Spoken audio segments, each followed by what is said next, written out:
Hi, and welcome everyone to a second season of BA11 TV. And I'm delighted tonight to be joined by manager Danny Greaves. How you doing, Danny? Yeah, good. Thanks, Scott. Good to be back. Raring to go. It's so good to be back. Have you really been off? The season seemed to be like merged. Yeah, it doesn't feel like it. I guess the last 2 years, the break was really extended because of COVID. So we had a real good time off in between the seasons. But this is just, I guess, this is the norm. But we just forgot what it's like, and it just feels like one season's bounced into another. And yeah, it's just been a lot of hard work going on over the last few weeks to try and build a squad. As we're going to touch on, I guess, has been a fair bit of change in the squad, which has required quite a lot of work to put together. I do remember back actually, like when we had this sort of COVID break and that pre-season just being so long that you were kind of like, how do I get the players prepared to be not Yeah, prepared to start again, and then it being yeah, delayed. That was a difficult time, but actually you're back in training this week, weren't you? First training yeah. So session? we came in Tuesday just to do a little bit of testing with the boys. Just so we get an indication of where they are, they get an indication of where they are. We've got quite a bit of data from the last couple of years, so it was a really good opportunity, really, just to get them in. Also get the new signings in to start integrating them into the squad, and we haven't officially started pre-season, so they've now gone away. We sat down with them actually and went through a bit of a presentation in terms of what our aims are for next year, what our objectives are. Talk through some of the things that we need to improve, things that we want to do better, things that we want to continue doing, and then we sent them away with a 2-week personal fitness plan to do in their own time, and then we start back on the 28th, and then we will ramp it up then, getting ready for the start of the season. So anyone obviously listening to that answer will be asking you, so you've set out the aims and the goals. Is there anything you want to share with us at this point, or is there something that you want to keep to yourself? Yeah, I mean, we're a club, an ambitious club who wants to do well. And what I've said to the boys is, we want to go into every game and win. We want to win every single game. That's probably not realistic, but that will be our aim. Whenever we set onto the pitch, we want to win that football match. And I think we just need to keep it as simple as that. There's a lot of things that go into that underneath it, in terms of mental strength, physical strength, all the tactical ability, all of those things that make up to becoming a winning side, and those are the things that we're focusing on. But we ultimately just want to step out onto that pitch and win every single time. So this last obviously season that's just come out, we won't go draw back on last season itself, but the actual sort of camaraderie that you've had between the squad over the last sort of 3 or 4 years, and obviously we've seen some changes to the squad that has happened this way, seeing some sort of popular faces leave, but also some that may have been necessity, and some obviously for great opportunities. Do you want to sort of just talk us through some of? We'll start with the exits to start with. Yeah, sure. I think when we've announced a few of the boys leaving, I said in my comments that with the group had been together, the majority of the boys have been together probably for the last 2-3 seasons. And it just gets to the point in any football team at any level, whether you're Man City, Liverpool, winning titles, there comes a point where you've just got to refresh the squad. And I just felt that we got to a point where there were a number of players who'd probably just reached the end of their cycle with the club, and some our decisions, some the players' decisions, due to lack of game time potentially, have decided to seek new opportunities. And of course, within that, there's a couple of players that we wouldn't have wanted to lose, but good for them. They've stepped up levels and moved on to try and progress their careers, and we'll never ever stand in their way. So it's a mixture of trying to refresh the squad and trying to improve the squad. So I think some of the players who have left have done amazingly for the club.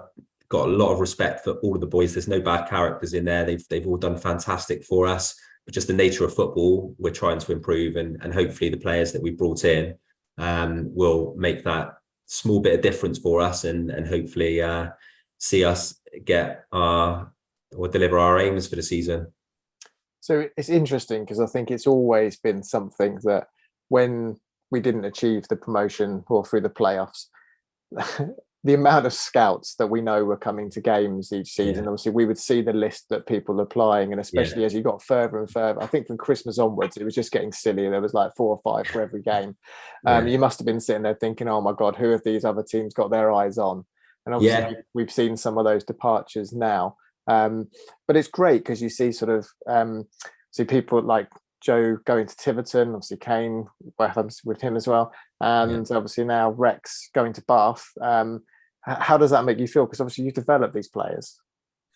Yeah, ultimately, we if we're doing well, if we're improving them as players, we're doing well as a team, and as a result of that, people will start looking. And I think started to get, as a team, we started to get a bit of a reputation, a bit of a name. Clearly, our attendances have gone up on the back of that, but also other clubs are noticing what we're doing, and that brings a bit of attention and focus, which we'd rather not have. We've obviously, in Rex's case, we've obviously done well in cup competitions, and we played Bath on a couple of occasions as well as pre-season. So 3 times last year, where he had an opportunity to showcase his skills in front of Jerry Gill and Bath City, and he's done enough to secure an excellent move for him. And as a manager, as a coach, you take pride in that, especially someone like Rex, who, well, all 3 of them really, Rex, Kane and Joe, who are all going on to higher levels. I've worked with all of them for a number of years. They all started working with me as young lads, and now they go away as men and better footballers, and hopefully they'll go on to do really, really well in their careers. So we'll draw on that, because obviously that feels like it's a bit like downbeat, because actually what I have been enjoying is actually the people you've been bringing in as well. And I think if we start, obviously we start with the strikers, haven't we, really? It's what everyone cares about. Sorry, Danny. We'll get to the goalkeeper in a minute. I'm a frustrated striker myself, so aren't we all, even on the sidelines? So Luke Hopper coming in, and obviously with Jamie Adams as well, both from Yate. Is that just fancy going to Yate scouting? Is that what you're looking at? It's my local club. So no, in all honesty, we know these players. Luke Hopper has been on our radar for a while. Actually, we had a conversation last summer, but it just wasn't quite right from our perspective. But he ended up going to Yate. We kept tabs on him.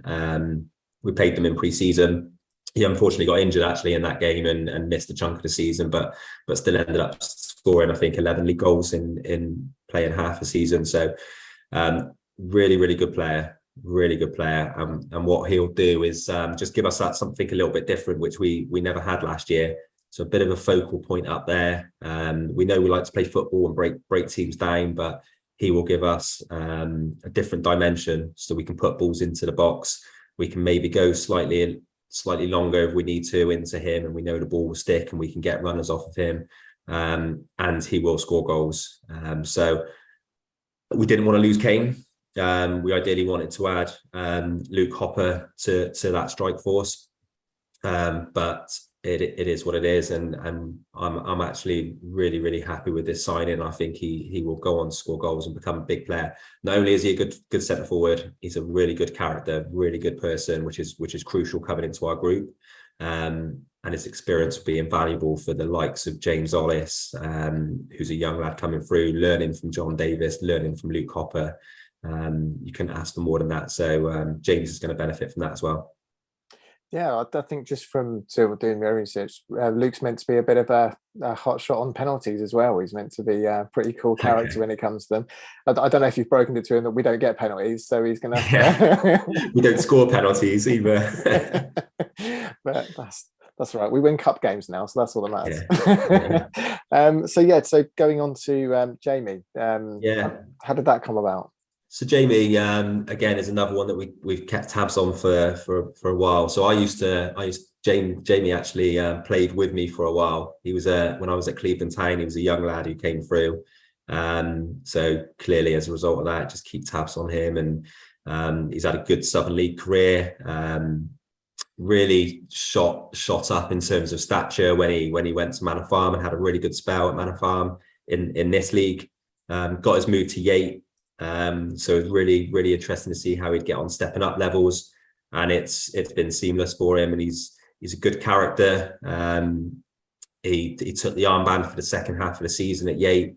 Real engine room in the midfield, covers the ground, and again with Chris Peck leaving, who does a similar role in terms of that, breaking things up, covering the ground, done amazingly for us again, Pecker. But Jamie coming in fills that void, and we feel that he's got the attributes and skills to strengthen our midfield.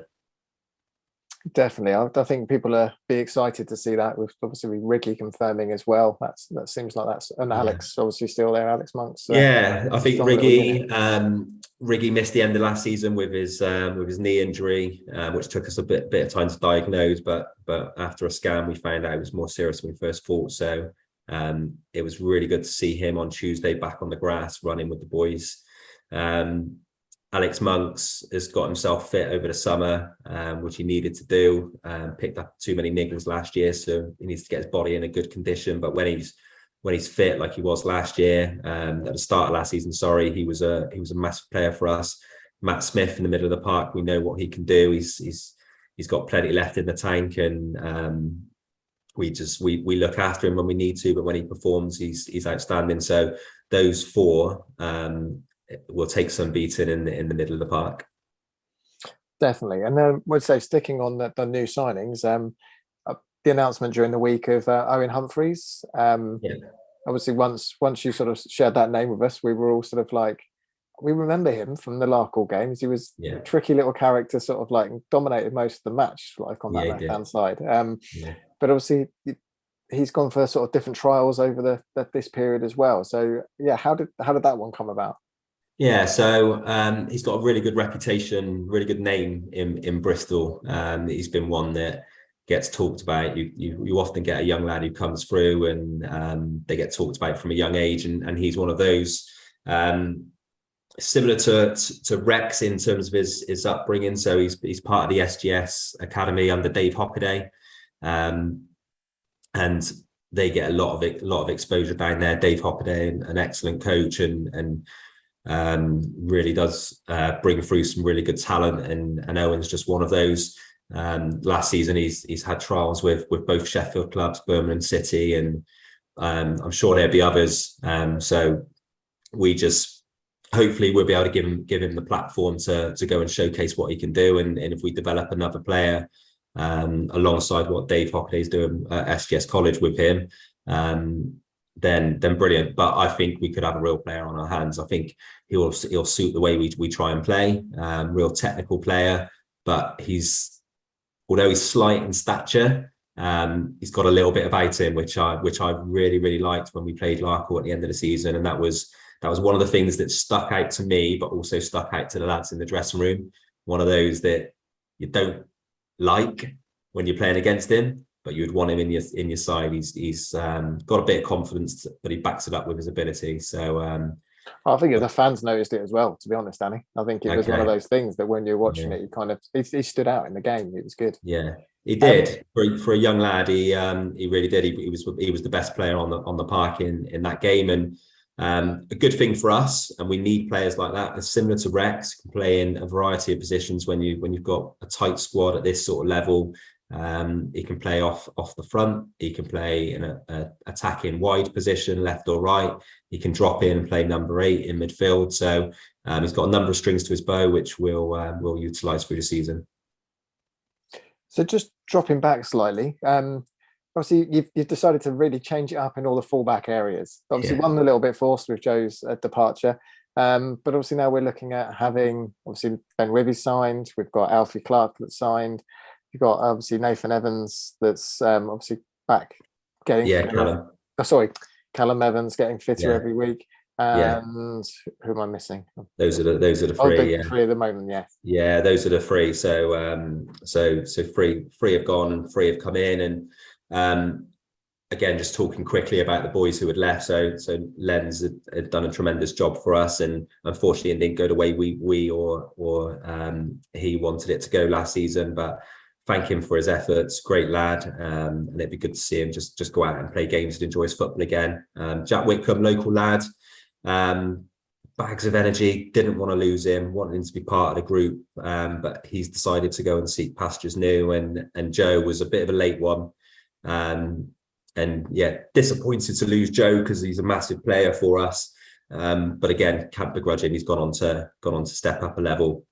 But the new lads coming in alongside Callum, who will be like a new signing.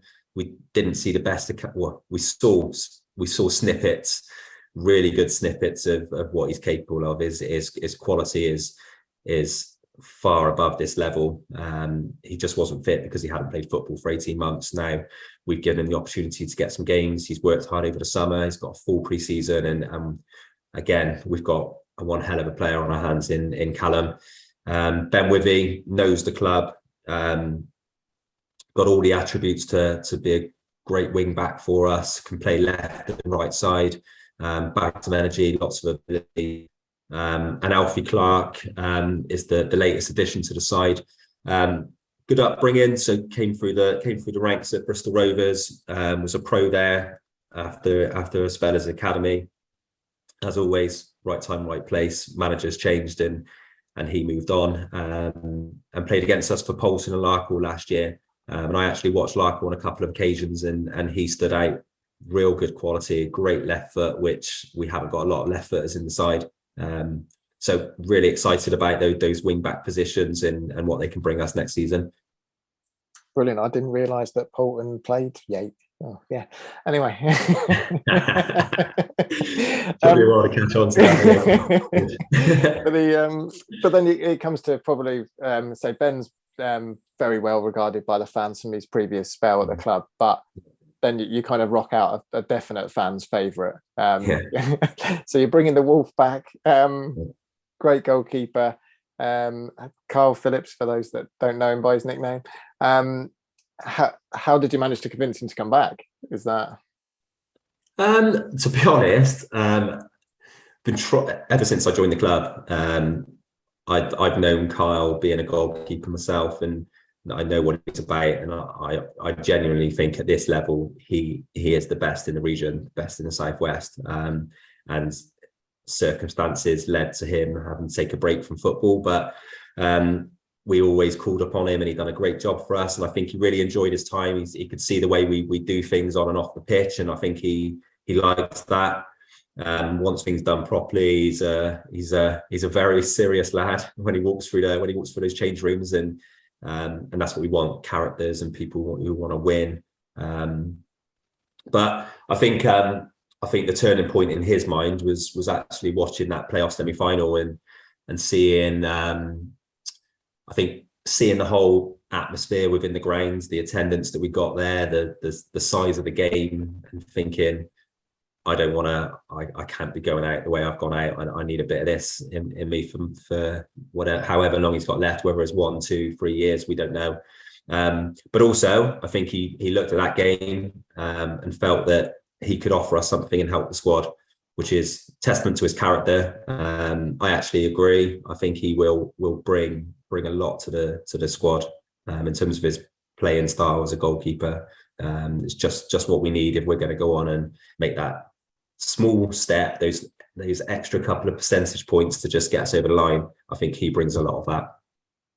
Yeah, I think it's going to be good for Seth as well as a young goalkeeper. Obviously, learning off a number of different keepers now over the last sort of couple of years and his experience. Yeah, definitely, and a special mention for James Kerry, who in the summer you have to make some really difficult decisions, and he was the first person I had to call at the end of the season to tell him that we wouldn't be renewing his contract, and that was really, really tough. Again, being an ex-goalkeeper myself, and James is an outstanding young goalkeeper, and that sounds strange given the fact that we've let him go, but he is an outstanding young goalkeeper. He kept 18 clean sheets in 36 games with the help of the people in front of him, of course, but he made some big saves and big moments.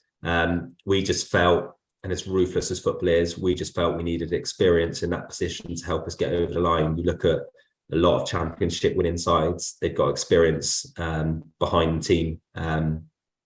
And I think James, although he's still got great potential, has got a few things that he needs to develop, but that comes with games, and I have no doubt he will go on to be a top goalkeeper, and hopefully we can work together again in the future. But a shout out to James, and we obviously as a club wish him all the best.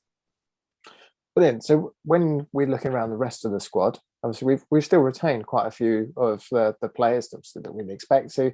So be that John Davis or be that James Ollis, as you say, from the striking foot. I think fans and myself are very excited to see where James goes this year in terms of his development, because some of his performances last year were excellent. But I'd say it was coming into different areas. But you start to look at the defence and you think, well, we've got those sort of 4 centre backs that kind of like everyone can sort of reel off now. Obviously, minus Marcus Mapstone, obviously with his retirement, which we'll sort of touch on in a second. But with sort of now Sam Till, Mike Baker, Warren Maidman, and Alex Hallett, you've got 4 very proven now, and also not so young anymore with Alex and Warren.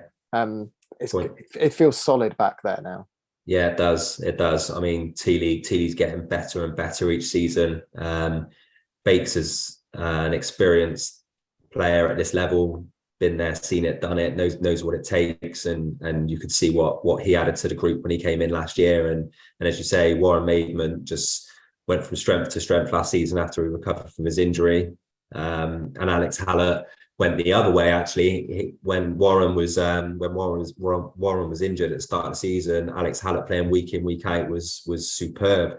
Didn't put a foot wrong. And then towards the second half of the season, he started picking up a few niggles, and it's probably just disrupted his football a little bit. But he's come back in fantastic shape actually on Tuesday, looking at him. So 4 great centre halves and 2 young ones who, you say young, but they're not young anymore, but still young in terms of centre half terms, but they're going to go on and be top centre halves for the club. So I just mentioned him a second ago. So obviously Marcus Mapstone taking the decision to retire. Obviously never going to be a great bit of news from a fan's point of view, but obviously we've all seen this sort of story unfold, and with the injury sort of picking up, I know you kind of sort of alluded that Marcus is obviously always welcome back and potentially into sort of the coaching teams and things like that. But is that something you kind of thought might be happening? And have you been planning for that as well? Or is that? Yeah, I think within our minds, both us and him had a conversation at this time last year. We managed to persuade him to go again. He actually wants to go again. He actually wanted to go again at that point as well. It wasn't really a difficult decision between the 2 of us, but we knew that it could come to a point this season where family commitments and his wife started a big business and work commitments himself just came to a point where he had to make that tough decision. And everything that we've said online stands true. He's an absolute legend at the club, top bloke, top man, top player. And it'd be really good actually if everyone can come to the Southampton game, which we talked about on the 9th of July, because we're going to give Maps the send-off he deserves in that game, and he'll lead the side out, and be a really good occasion, a chance for us to say thanks to him. Definitely. So if anyone that's listening doesn't know about that, so when Southampton are coming to Badgers Hill to play, we will be doing that sort of with Marcus, and as Danny said, we'll be looking at Marcus bringing the side out and obviously showing our appreciation for everything he's done over the years.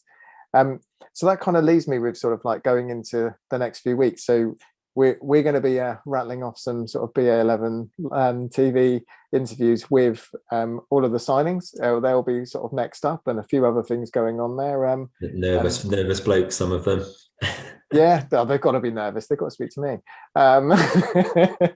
They'll be fine. If we can get some of the other players to sort of open up and sort of talk about their careers, it's fine. I think it's great for all the fans to sort of see.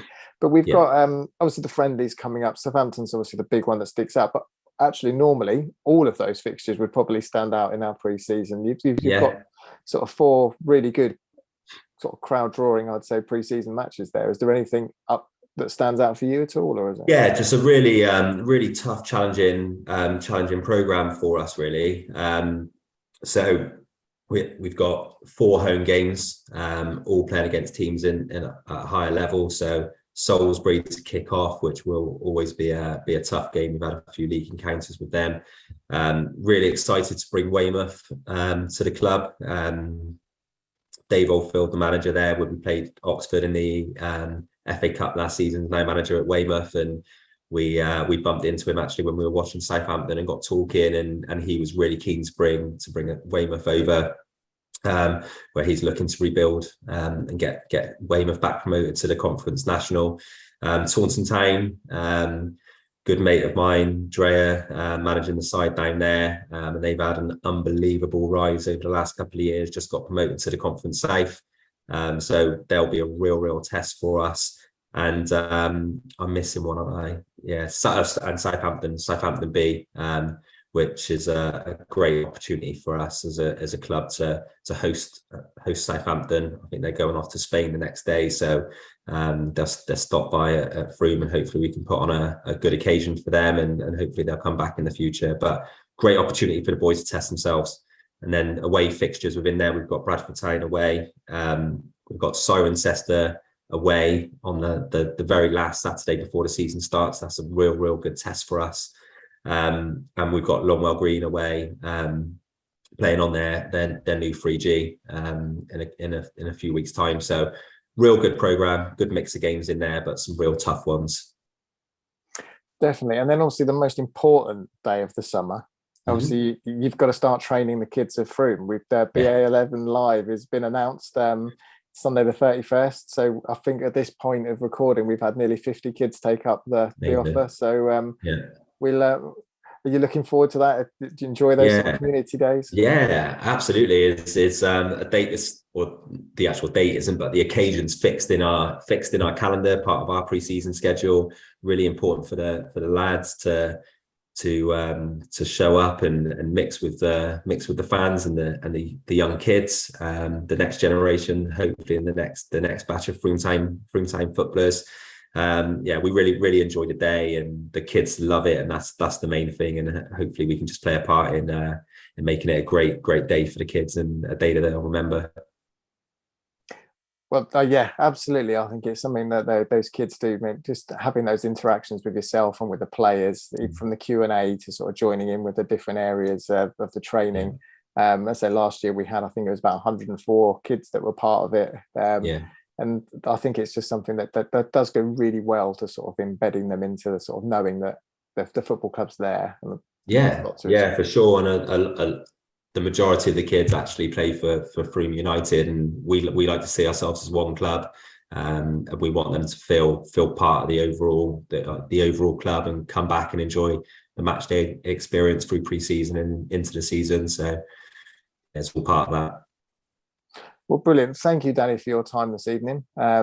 So obviously we'll catch up probably just before the start of the season. We'll see if we can get you and Simo on a call and see what we can do there, and have a little bit chat about how pre-season's gone, and how you beat Southampton and all these other teams. Of course. Of course. So, hopefully it all goes to plan.